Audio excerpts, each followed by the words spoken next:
to shamefully witness an owner, an Insignia owner, trade the beautiful Opel Insignia for a Skoda Octavia. This is the biggest humiliation I've ever seen of Opel. You're supposed to protect your brand. Well done, PSA Group, well done. So by now you all are aware that Opel is a German car manufacturer which was actually owned by General Motors for quite a long time until very recently, back in 2017, where a deal was made for Opel to be sold to the PSA Group. So General Motors sold Opel to the PSA Group. Is that a good decision or not? We're going to talk about that later, guys. But what I want to talk to you all first is about Opel and about my thoughts that Opel as a brand is going down. They've kind of lost the prestige they once had, or they kind of lost their charm. We all think of German car manufacturers, we think of them doing good business, right? We think of the bright side. So we think of Mercedes, BMW, Audi, the Volkswagen Group. Oh yes, the list can go on forever. And then also we had German brands like Bogward. I'm not sure, but you see, there were many German brands that also went bankrupt. So it's not like all the German car manufacturers were successful. Some of them did have their share of bankruptcy. In fact, BMW was this close to facing bankruptcy back in the 1960s, but because of smart thinking, they saved themselves. American car manufacturers have a reputation for trial and error. They innovate a lot, but it goes to a point where they come up with something and then for no reason they will just kill the model. They'll ghost it. It's like almost as if the model never existed. Whereas the Germans, they never innovate, but they always aim for perfection. So this American invention, this American passion for invention, plus the German aim for perfection was what Opel was all about. And this is why for a long time, many sources, including me, like I also had this feeling that of all the German brands, Opel had the most confusing identity. Their cars were not relatable for a very long time. In fact, this used to be a problem in the 90s and in the early 2000s. Well, even throughout the 2000s.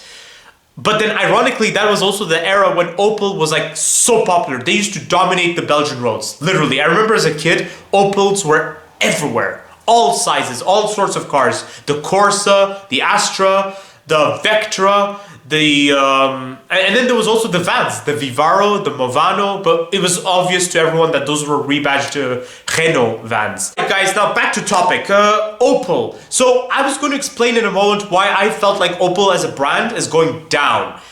Okay, so now here comes the interesting part. I don't know about the peak years of Opel. I feel like the peak years would have been the 70s because these were the times when they had lots of interesting models. Their reliability was something great. It's something that stood out. Around the late 2000s, something very interesting happened. Something that actually made me think that General Motors was going on the right path. In fact, since the late 2000s to the late 2010s, General Motors was actually getting back on track. They were doing some really, really good things, guys. Like the Opel Insignia. Oh my goodness, I love the Opel Insignia. I really, really do. Honestly, Opel used to be so active. They used to be like everywhere, guys.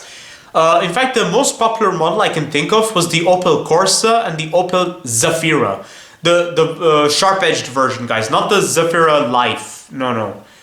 I know there was a new version, Zafira, that was more round-edged and everything, but it's not that one. It was the one before it.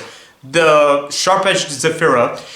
That Zafira was so popular, it used to dominate the roads. In fact, I knew almost 10 people, literally, I knew almost 10 people that had the exact same model Zafira.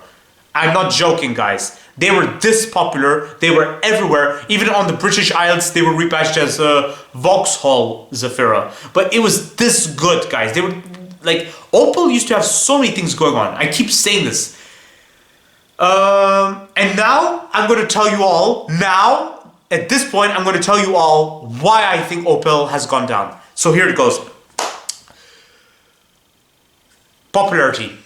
The Opel cars are just, they're not as popular as they used to be. The new Opel models are not selling like hot cakes anymore. I had to shamefully witness an Insignia owner, trade the beautiful Opel Insignia for a Skoda Octavia. A brand new Skoda Octavia. How humiliating is that, guys? This is the biggest humiliation I've ever seen of Opel. You're supposed to protect your brand. You're supposed to stand up for yourself. For me, it was a bit humiliating, like, you know, because the Opel Insignia, the car that I saw that was being traded in looked gorgeous. It looked mint. It looked timeless. It looked like something that did not age, guys. And yet this person was trading that Opel Insignia for a new Skoda Octavia. Well done, PSA Group. Well done. Honestly, like, wow. No, I apologize, guys. Please excuse me if I'm overreacting. It's just, I find this very, like, you know, a brand has to perform so nicely that a customer must feel motivated to remain loyal to the brand. But no. I had a chance to take a look at every Opel model. Well, if not every, majority of them. In fact, I have reviewed a lot of them. I've seen a lot of them. And I have to say that as soon as the PSA Group got involved, that's when identity just went from bad to worse. Opel was already having an identity crisis. Just when they were this close to getting everything right, the PSA Group had to just... No. And then, to make matters even more interesting, Stellantis just happened. So, this is why I'm actually fearful that Opel is going to go even, like, I think Opel has lost public presence now. Opel is becoming a very anonymous brand. Like, it's not a brand that's relatable anymore, you know? They're just making A to B machines at this point that don't have anything out of the extraordinary because it's all PSA technology or all Stellantis technology. And another thing I'd like to mention is another reason why I believe that Opel cars have gone down here in Belgium and why Opel as a brand is going down is because I have seen almost 5 dealerships, Opel dealerships, well, formerly Opel dealerships, that have now been converted into second-hand car saloons. Literally. Second-hand car dealers.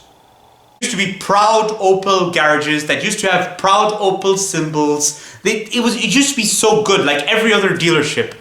And now today they're selling second-hand cars. The best thing Opel can do, guys, the only thing that's hopeful about Opel, there's only one model. That is the Insignia. The Insignia is the only saving grace, but at the moment I'm scared because, well, there have been some forums discussing about how a next generation Insignia would be a crossover SUV. Yes, that's right. Stellantis apparently wants to turn the Insignia into another boring crossover SUV. I can only say that I dream and I wish that Opel emerges as a self-dependent entity, a company which doesn't have to rely so much on a bigger company, so like the PSA Group or such. Now this is fictitious, you will all say, and I agree with you all. It is fictitious for me to think this. In fact, I think it's also a bit naive of me. Because this is not how a company works. No company will ever do this. Like now PSA Group have Opel, they're never gonna let go of Opel. And this means someone has to think wisely about Opel. Please, do something good with the Insignia. The Insignia is the only saving grace of Opel. If they do not do a proper next generation, that's it. There is hope, guys. There's always hope. Anyways, don't forget to like, comment, and subscribe. And stay tuned for more videos that are on the run, guys. And don't forget to check the links in the description for my car reviews, travel videos, and my creativity videos. And please leave your comments in the comment section and to let me know about what is your favorite Opel model. In fact, many people have known of the Opel Manta. That was their favorite model. Is that yours? Let me know.